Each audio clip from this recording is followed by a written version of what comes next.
भी हमने रिएक्शन को स्टार्ट कर दिया। रिएक्शन स्टार्ट हुआ थोड़े टाइम के बाद, आफ्टर 30 सेकंड, 1 मिनट 30 सेकंड हमने रिएक्शन को स्टॉप कर दिया। जब हमने रिएक्शन को स्टॉप किया तो फिर हमने इसके सारे कंपोनेंट्स को लिया और उनको मेजर किया कि ये कितने कंज्यूम हो चुके हैं, कितने कन्वर्ट हो चुके हैं रिएक्टेंट्स प्रोडक्ट में, उनकी जो अमाउंट हमने मेजर की उस टाइम। तो हमारे पास जो H की अमाउंट थी, H2 की बुक में गिवन है बेटा, यहाँ पर वो T भी लिख रहा है, T मीन टाइम, जो टाइम रिएक्शन को हमने दिया था कि रिएक्शन जो है कितने टाइम के लिए स्टार्ट हुआ था, फिर हमने रोक दिया। तो हम यहाँ पर H की वैल्यू को देख लेते हैं। पहले हमारे पास H2 की वैल्यू 0.10 मोल डेसीमीटर क्यूब इनवर्स और I2 की value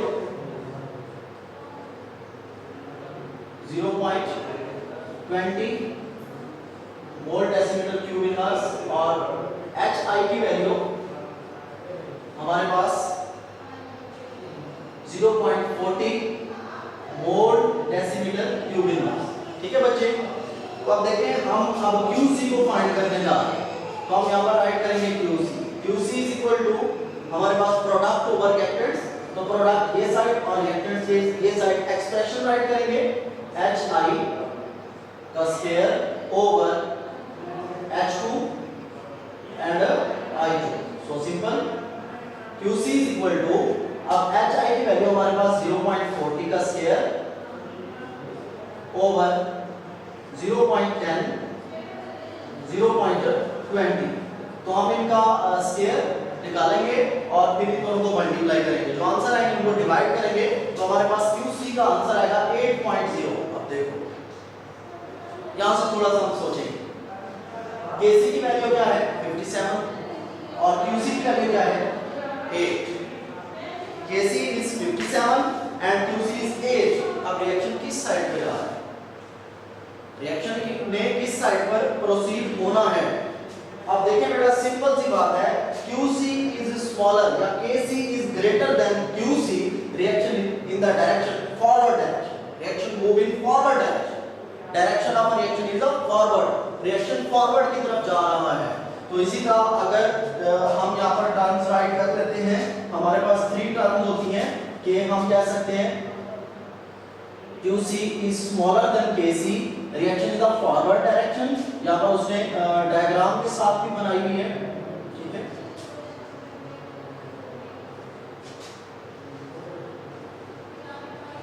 KC is greater than QC, reaction किस साइड पे होगा फॉरवर्ड। अब इसी तरह QC is greater than KC, तो रिएक्शन किस साइड पे मूव करेगा बेटा, QC is greater than KC, तो रिएक्शन जो है वो मूव कर रहा है हमारे पास रिवर्स साइड, रिवर्स। ठीक है, रिएक्शन रिवर्स साइड पे मूव कर रहा है।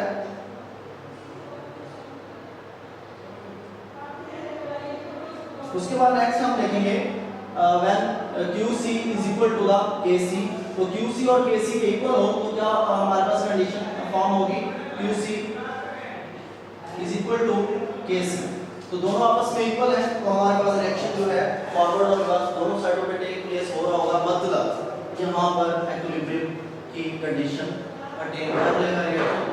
यहाँ पर इक्विलिब्रियम की कंडीशन नहीं होगी, ये फॉरवर्ड है, और यहाँ पर भी इक्विलिब्रियम नहीं होगा क्योंकि ये रिवर्स है। अब यहाँ पर कंपेरेबल है, तो इसी बेस पर हम कह सकते हैं कि ये रिएक्शन इक्विलिब्रियम की कंडीशन में चला गया है क्योंकि KC is equal to the QC। ठीक है, उसके बाद हमारा सेकंड टॉपिक है प्रोडक्ट डायरेक्शन। अब रिएक्शन को एक्सप्लेन कर चुके, फिर हमने देखना है product extent of reaction, प्रोडक्टिंग extent of reaction.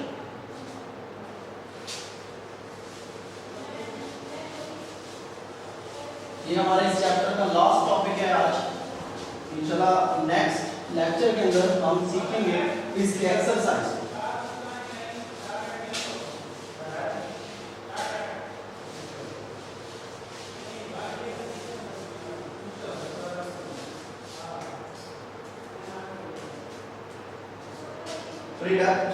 प्रोडक्टिंग extent, extent का मतलब क्या होता है बताया जाएगा। एक्सटेंट ऑफ अ रिएक्शन, तो बेटा देखें एक्सटेंट मीन होता है हद, ठीक है, लिमिट कि रिएक्शन किस लिमिट में है। तो एक्सटेंट ऑफ रिएक्शन को भी एक पार्टिकुलर मूवमेंट में हम फाइंड आउट कर सकते हैं। इसके 3 हमारे पास मेथड्स हैं। पहला है हमारे पास, यहाँ पर हम बी राइट कर लेंगे। तो पहला हमारे पास है लार्ज वैल्यू ऑफ केसी। अगर केसी की वैल्यू लार्ज हो तो रिएक्शन किस साइड में जा रहा हो। अभी हमने देखा कि अगर केसी की वैल्यू रिएक्शन में लार्ज है तो उसमें ऑलमोस्ट प्रोडक्ट ही प्रोडक्ट होंगे, रिएक्टेंट्स आर नेग्लिजिबल, ठीक है, प्रोडक्ट ज्यादा होंगे, रिएक्टेंट्स नेग्लिजिबल होंगे, तो रिएक्शन फॉरवर्ड साइड पर जा रहा होगा, ये रिएक्शन इक्विलिब्रियम की कंडीशन में नहीं है। तो हम कह सकते हैं इसमें ऑलमोस्ट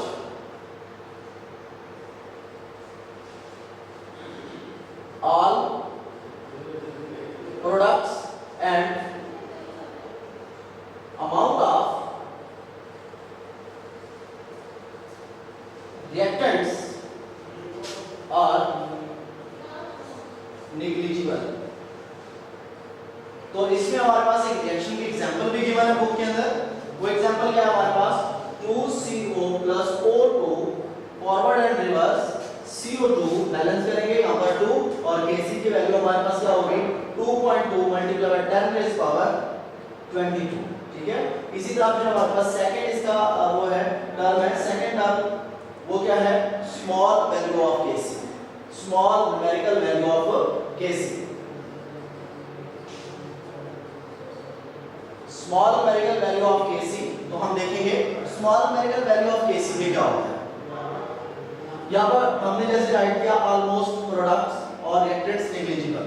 यहाँ पर क्या होता है, यहाँ पर रिएक्टेंट्स जो हैं वो प्रोडक्ट में कंप्लीट कन्वर्ट हो चुके होते हैं। स्मॉल अमाउंट, थोड़ी सी अमाउंट रिएक्टेंट्स की पड़ी हुई होती है, जिसने प्रोडक्ट में कन्वर्ट होना होता है।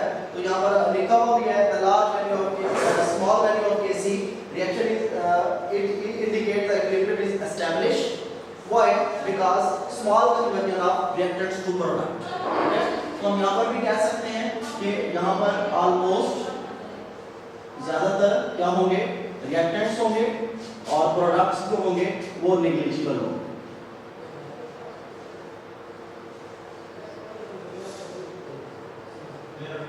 नेग्लिजिबल। और इसमें रिएक्शन उसने हमारे पास बुक में दिया हुआ है 2NH3 forward and reverse N2 plus 3H2। तो हमारे पास Kc की वैल्यू बेटा क्या होगी, Kc की value 3.0 multiply 10 rays power minus, ठीक है। तो यहाँ पर हम बात कर सकते हैं these types of reactions, इस किस्म के reaction never goes to completion। In type के रिएक्शन में सम मूवमेंट के बाद, आफ्टर सम मूवमेंट, एक थोड़े लम्हे के बाद रिएक्शन जो है वो इक्विलिब्रियम को एस्टैब्लिश कर लेता है, डायनामिक इक्विलिब्रियम में चला जाता है। लेकिन अगर ये रिएक्शन हम सिंपल फॉर्म में देखें तो स्मॉल वैल्यू ऑफ Kc में पहले रिएक्टेंट्स ने थोड़ी अमाउंट रिएक्टेंट्स की प्रोडक्ट में कन्वर्ट होनी होती है और इसी बेस पर ये reaction already small value of Kc से रिप्रेजेंट होता है। लास्ट थर्ड कंपेरेबल, कंपेरेबल भी कह सकते हो,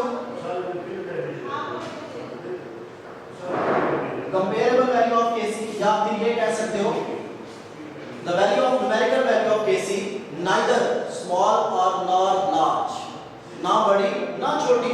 जब Kc की वैल्यू कंपेरेबल होगी तो ऑटोमेटिक सी बात है बेटा रिएक्शन कहाँ पे होगा, किस कंडीशन में होगा, रिएक्शन जो है वो इक्विलिब्रियम की कंडीशन में चला जाएगा। ये रिएक्शन इक्विलिब्रियम की कंडीशन में होगा, बुक में लिखा हुआ है।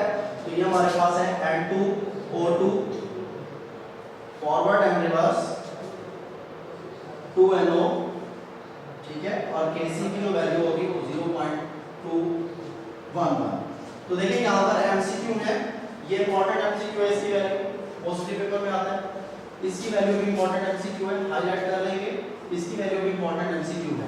देखें मैं आपके सामने ये हाईलाइटिंग कर देता हूँ। यहाँ पर हमारे पास 3 MCQ है, ये भी एक MCQ है, इसकी वैल्यू भी MCQ में आ सकती है और इसकी भी MCQ में आ सकती है। ये भी एक MCQ है, ये भी और ये, ठीक है बेटा। हमारा जो प्रीवियस टॉपिक था वो लॉ ऑफ मास एक्शन था।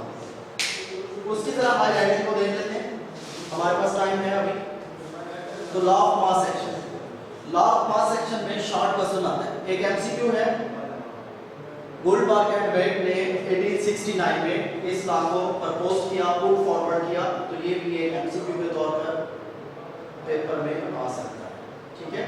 उसके बाद ये शॉर्ट क्वेश्चन है जो येलो से हाईलाइट किया गया है, definition of law of mass action, define law of mass action. हाँ, अगर ये लॉन्ग में आता है तो बेटा आप इसको यहाँ से स्टार्ट करेंगे, स्टार्ट से लेकर यहाँ तक आप इसको एंड करेंगे, यहाँ तक, ठीक है, ये इस इक्वेशन, ठीक है। अगर वो कहता है define law of mass action with its derivation of general reaction, तो फिर आप इसकी डेफिनेशन लिखकर इसकी डेरिवेशन यहाँ से स्टार्ट करेंगे, डेरिवेशन की डेफिनेशन हाईलाइट की हुई है, और इसको आप लेके जाएंगे यहाँ तक, ठीक है। उसके बाद ये दोनों शॉर्ट हैं, आपको बता दिया था। नेक्स्ट हमारे पास important equilibrium constant and its units, very important topics. Last time paper में आ चुका है, 2019 के पेपर को उठा के देखें तो उसमें ये लॉन्ग क्वेश्चन आ चुका है। तो सबसे पहले हम इसकी डेफिनेशन राइट करेंगे, फिर इसका फार्मूला राइट करेंगे। फार्मूला राइट करने के बाद यहाँ पर हम ये इट से लेकर लॉन्ग में हम इसको यहाँ तक लेके जाएंगे प्रोडक्ट्स, ये पहला, और फिर ये एग्जांपल 1, फिर एग्जांपल 2, ये लॉन्ग हमारा यहाँ तक कंप्लीट, ठीक है। अब दूसरी बात, ये H2 + I2 वाली एग्जांपल शॉर्ट क्वेश्चन में है, इसमें वो आपको कहता है find the unit of KC. Second example find the unit of KC in reaction को आपको दे देगा, इन दोनों को आपने शॉर्ट में भी करना है। उसके बाद नेक्स्ट प्रॉब्लम 9.1, ये as a short question, problem 9.2 as a short question, 9.3 as a short question, ठीक है। नेक्स्ट फिर हमने बात की थी इंपॉर्टेंस ऑफ इक्विलिब्रियम कांस्टेंट, ये भी लॉन्ग क्वेश्चन है। प्रिडिक्टिंग डायरेक्शन ऑफ रिएक्शन अगर लॉन्ग में आता है तो आपने इसको स्टार्ट से लेकर आपने बेटा इसको यहाँ तक राइट करना होगा, ये मैंने आपको हाईलाइट कर दिया, यहाँ तक राइट करना होगा, और ये 3 कंडीशंस भी आपने राइट करनी होगी विद डायग्राम, ठीक है। उसके बाद यहाँ से एक शॉर्ट क्वेश्चन है, शॉर्ट क्वेश्चन मैंने यहाँ पे लिखा हुआ है, आप देख सकते हैं, how direction of a reaction can be predict, कि किसी भी डायरेक्शन की रिएक्शन कैसे प्रिडिक्ट की जाती है, तो उसके लिए ये पहला पैराग्राफ और ये रिएक्शन यहाँ तक, इसमें लिखा हुआ है direction of a reaction at a particular movement can be predicted by inserting the concentration of reactants and product in a particular movement in the equilibrium expression. Equilibrium expression के अंदर इक्विलिब्रियम एक्सप्रेशन जैसे Kc is equal to product over reactants, कोई भी reaction है तो उसमें value को add करके खास लम्हे में वैल्यूज ऐड करके हम फाइंड कर सकते हैं। उसके बाद लास्ट ये भी लॉन्ग क्वेश्चन है, predict reaction of extent of reaction, तो ये आपने यहाँ से स्टार्ट करके लॉन्ग में आपने बेटा इसको यहाँ तक राइट करना होगा। इसमें 3 उसकी हेडिंग भी है। फर्स्ट हेडिंग क्या है, large value of KC, second heading क्या है, small value of KC, third value क्या है, numerical value of KC is neither small और नॉर लार्ज, सो सिंपल। अब यहाँ फिर शॉर्ट क्वेश्चन भी है, तो इसका जो शॉर्ट क्वेश्चन बनेगा वो क्या है, इसके शॉर्ट के लिए मैं हाईलाइट करूंगा, बस एंड है लेक्चर बेटा। तो इसका क्वेश्चन है what do you mean by extent of a reaction, तो इसका आंसर होगा न्यूमेरिकल वैल्यू ऑफ Kc से लेकर ये इक्विलिब्रियम एस्टैब्लिश्ड इक्विलिब्रियम स्टेट तक। What do you mean by extent of a reaction, question और फिर ये आंसर। उसके बाद ये तीनों फिर शॉर्ट में भी आते हैं। ये शॉर्ट नंबर 1 वो आपको कहेगा लार्ज वैल्यू ऑफ Kc से जैसे describe large value of Kc या what is the large value of Kc, small value of Kc, comparable value of Kc। ये एमसीक्यू भी हाईलाइट कराती है और शॉर्ट भी बताती है। लास्ट टाइम मैं एक एमसीक्यू पीछे बताना भूल गया था, सॉरी फॉर दैट, उसके लिए आप ये देखेंगे, ये इंपॉर्टेंट एमसीक्यू है, मोस्टली पेपर में आता है, पेज नंबर 4। पेज नंबर 4 पर ये हमारा जो एमसीक्यू है CaCO3 एरो CaO + CO2, ठीक है, CO2 के साथ उसने एरो लगाया हुआ है, तो इसका मतलब क्या है, CO2 escape continuously। अब वो आपसे पूछेगा reaction goes to completion when, जब क्या होगा, CO2 escape continuous, ठीक है, कंटिन्यूस CO2 यहाँ से escape हो जाएगी तो रिएक्शन कंप्लीट होगा, अदरवाइज कंप्लीट नहीं होगा। तो ये हमारा चैप्टर कंप्लीट हो गया, ठीक है बेटा। तो इंशाल्लाह आप आज हमने जो स्टार्ट किया था वो page number 9 equilibrium constant and its units से स्टार्ट करके हमने पेज नंबर 13 पे आज एंड किया है। प्रिडिक्ट एक्सटेंट ऑफ रिएक्शन हमारा आज का लास्ट टॉपिक था। ये हमारा चैप्टर कंप्लीट है। इंशाल्लाह नेक्स्ट लेक्चर के अंदर इस चैप्टर की टेस्ट योरसेल्फ और एक्सरसाइज आपको कराई जाएगी। थैंक यू बेटा, अल्लाह हाफिज।